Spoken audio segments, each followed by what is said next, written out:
নির্বাচনের শেষ লগ্নে এসে কংগ্রেস দলের মনোনীত প্রার্থীদের জয়ী করার আহ্বান দেখে উদয়পুর জামজুরি বাজারে পথসভা করলেন কংগ্রেস দলের বিধায়ক সুদীপ রায় বর্মন।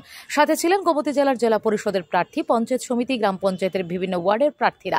বক্তব্য রাখতে গিয়ে কংগ্রেস দলের বিধায়ক সুদীপ রায় বর্মন বলেন, রাজ্যে একটা দুঃশমন সরকার চলছে, মানুষের না বিশ্বাস উঠে গেছে, গ্রামগঞ্জে কাজ নেই, বেকারের চাকরি নেই, শিক্ষা ব্যবস্থা লাটে উঠেছে, বিদ্যালয়ে আছে ছাত্র আছে অথচ শিক্ষক নেই, হাসপাতালে আছে রোগী আছে কিন্তু ডাক্তার নেই, যে সমস্ত রোগীরা হাসপাতালে ভর্তি তাদের সেবা করার জন্য নার্স নেই, হাসপাতাল পরিষ্কার করার জন্য জিডিএ কর্মী নেই, বেকার যে কর্মসংস্থানের ব্যবস্থা নেই, জিনিসপত্রের দাম আকাশ ছোঁয়া, বিদ্যুৎ পরিষেবা বেহাল অবস্থা, গ্রামগঞ্জে পানীয় জলের সংকট। এই রাজ্যে একটা সরকার আছে বলে মনে হচ্ছে না।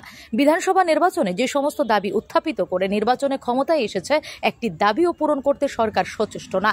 নেতা মন্ত্রীরা যে যার মতো করে চলছে, একজন নেতারা ফুল ফেপে কলা গাছ হয়ে গেছে, সংবিধানের চতুর্থ স্তম্ভ সাংবাদিকরা সত্য খবর তুলে ধরতে পারছে না, গণতন্ত্র বিপন্ন।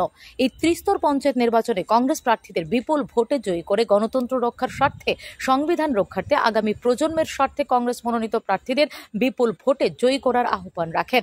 জামজুরি বাজারে কংগ্রেসের পথসভাতে কোনো ধরনের অপ্রীতিকর ঘটনা যাতে না ঘটে সেজন্য পুলিশ প্রশাসন থেকে সব ধরনের ব্যবস্থা নেওয়া হয়েছে। পথসভাকে কেন্দ্র করে উপস্থিতি সংখ্যা ছিল বেশ ভালো।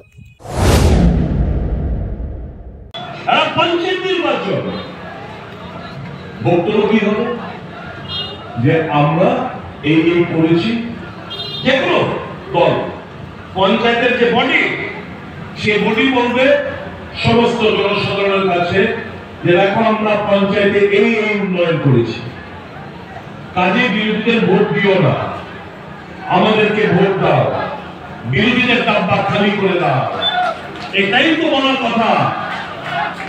কিন্তু কি এই কথাগুলো বলবে না, এরকম বলে কি এই কারণে এক দুর্নীতি ছাড়া এদের পুঁজি কিছু নেই, zero. Bureau report, S Bharat live 24 hours.